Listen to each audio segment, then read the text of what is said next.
Good morning student. आज हम भाषा मणि पार्ट 2 जन्मदिन के बहाने पाठ पढ़ेंगे। पिछली कक्षा में हम आधा पाठ पढ़ चुके हैं कि किस तरह से दोनों बहनें चिंतित मुद्रा में अपने कमरे में बैठी हुई थी कि माँ के पूछने पर उन्होंने अपनी बात कही कि हमारा जन्मदिन छुट्टियों में क्यों आता है, क्योंकि हमारी सभी सहेलियाँ बाहर चली जाती हैं।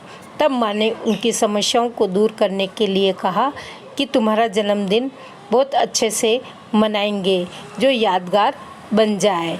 तुम उसके लिए कोई योजना कार्यक्रम बनाओ। दोनों बहनें कार्यक्रम बनाने में लग गई और जब कार्यक्रम बन गया तब उन्होंने माँ को अपनी योजना बताई कि सुबह हमें पिकनिक पे जाना है, शाम वापस वहाँ से आकर हमें पिक्चर देखने जाना है, वहाँ से हम होटल में खाना खाएंगे और फिर आइसक्रीम खाकर घर आ जाएंगे। माँ ने उनकी सारी बात मान ली, लेकिन माँ ने कहा कि अब इसमें मैं भी कुछ जोड़ना चाहती हूँ। तो अर्पिता ने कहा कि अब समय कहाँ है, पूरा दिन तो हमारा निकल चुका है। तभी माँ ने कहा कि नहीं, समय सुबह का है। ठीक है, बताइए आप। तब उसने कहा कि हमारे घर की नौकरानी लक्ष्मी है, उसकी छोटी सी बिटिया है, उसका जन्मदिन भी उसी दिन आता है। हाँ हाँ, मुझे पता है, उसका नाम कमलेश है। बच्चों, माँ ने कहा संयोग से उसका जन्मदिन भी इसी दिन आता है और मैं चाहती हूँ कि उसे भी इस जन्मदिन पर बुलाया जाए। इसके लिए मैंने एक सुंदर सी साड़ी निकाली है और उस साड़ी से उसे फ्रॉक बनाकर उपहार के रूप में देंगे। अच्छा, कैसा संयोग है, अर्चना बोली। लेकिन आप हमें यह सब क्यों बता रही हैं? अर्पिता ने पूछा। इसलिए कि मैं अपनी एक बहुत सुंदर साड़ी निकाली है। मैं चाहती हूँ कि मैं उसकी कटिंग कर दूँ और तुम लोग उस पर मशीन चलाकर उसके लिए फ्रॉक बना दो। उसके जन्मदिन पर वह फ्रॉक उपहार के रूप में उसे दो। उपहार यानी भेंट। दोनों की ओर देखते हुए मम्मी बोली। दोनों बहनों ने एक दूसरे की ओर देखा और आंखों ही आंखों में कुछ बात की। बच्चों, आंखों ही आंखों में कुछ बात करना मुहावरे का अर्थ है इशारों में बात करना। कि दोनों बहनें आंखों से इशारे करके बातें करने लगी। ठीक है मम्मी, आपने हमारी सारी बात मान ली है, हम भी आपको निराश नहीं करेंगे, अर्पिता ने कहा। अपनी सहमति प्रकट की। सहमति यानी स्वीकृति प्रदान की। अगले ही दिन में से माँ और बेटियों को कटाई सिलाई का काम आरंभ हो गया। मम्मी बताती जाती और दोनों सिलाई करती जाती। एक के बाद एक फ्रॉक आकार ग्रहण करने लगी। मतलब एक के बाद एक फ्रॉकें सिलकर सामने आने लगी। कब महीना बीत गया पता ही नहीं चला। पूरा महीना बीत गया, पता ही नहीं चला। मम्मी अब कुछ नए कपड़े खरीद लाई। उसकी कटिंग और सिलाई स्वयं अर्पिता और अर्चना ने मम्मी की देखरेख में की कि उनके सामने निगरानी में उस नए कपड़े की कटिंग की और स्वयं उस रंग बिरंगी फ्रॉकें सिलकर तैयार हो गई। तो वे दोनों खुशी से झूम उठी। खुशी से झूम उठना मुहावरे का अर्थ है बहुत खुश होना। जब इतनी सारी फ्रॉकें सिली हुई अपने हाथों की देखी तो दोनों खुशी से झूम उठी थी। अर्पिता, अर्चना, पता है आज क्या तारीख है?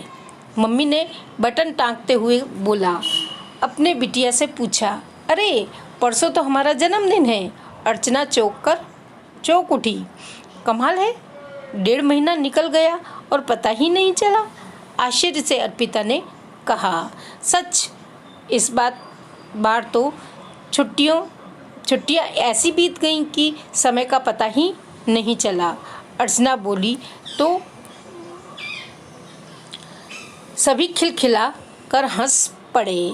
तुम्हें पता है, इन दिनों में तुम लोगों ने 5-5 पुरानी और एक-एक नई फ्रॉक बनाई है, यानी कुल मिलाकर 12 फ्रॉक, मम्मी ने प्रसन्नता से बताया। दोनों बहनें आश्चर्य से एक दूसरे का मुंह देखने लगी। फिर अर्पिता ने कहा, मम्मी, हमें इस जन्मदिन का उपहार तो आपने हमें जन्मदिन से पहले ही दे दिया। कहाँ दिया? तुम लोग मेरी अलमारी में से निकाल रही क्या? चौंक कर मम्मी बोली। तब उसने कहा, मैं उस उपहार की नहीं मम्मी, इस उपहार की बात कर रही हूँ, अर्पिता ने कहा। इस उपहार का मतलब? आश्चर्य से मम्मी ने पूछा। मम्मी, मैं आपके दिए इस सिलाई के ज्ञान की बात कर रही हूँ, अर्पिता बोली। अच्छा, शैतान लड़की, मम्मी मुस्कुरा बिना नहीं रह सकी। जन्मदिन की शुरुआत एक अनोखे ढंग से हो गई। जन्मदिन की शुरुआत एक अनोखे के यानी निराले ढंग से हो गई। जब तक दोनों बहनें नहा धोकर तैयार हुईं, लक्ष्मी और कमलेश आ चुकी थीं। मम्मी ने उन्हें पहले ही बुला रखा था। पिकनिक पर ले जाने के लिए जो कुछ भी बनाया था, पहले उन दोनों को खिलाया। उसके बाद दोनों बहनों ने अपने हाथों से बनी सारी फ्रॉकें उन्हें दे दी। वे दोनों फ्रॉकें देखकर खुशी से रोने लगी। उन्हें विदा कर सब लोग पिकनिक के लिए निकले तो अर्पिता ने भावुक स्वर में कहा, भावुक यानी भाव विभोर हो जाना, कि जो गरीबी के अंदर जो उसने देखा कि किस तरह से दोनों माँ बेटियों ने हमारा तोहफा लेकर, उपहार लेकर खुशी हो रही है, उस समय को देखते हुए वो भाव विभोर हो गई। और मम्मी, आपने सच कहा है, यह जन्मदिन यादगार और सच्चा सुख देने वाला है कि हमने अपने जन्मदिन पर कमलेश को बुलाकर अच्छा किया। उसे भी अपने जन्मदिन का तोहफा मिला। आज हमें कमलेश को अपने जन्मदिन का सहभागी बनाने का सुख मिला। सहभागी यानी समानता का भाव, कि जिस तरह से हम अपने जन्मदिन को मना रहे हैं, वह गरीब होते हुए भी उसका जन्मदिन भी हमने अपने साथ मनाया। अर्चना भी मम्मी के गले से लगकर बोली, धन्यवाद मम्मी। खुशी में डूबती उतराती टोली को लेकर कार पिकनिक की मंजिल की ओर बढ़ चली। बच्चों, आपको यह पाठ अच्छा लगा होगा। इसी से यही सीख मिलती है कि हमें अपनी खुशी में दूसरों को शामिल करना ही सुखदायक होता है।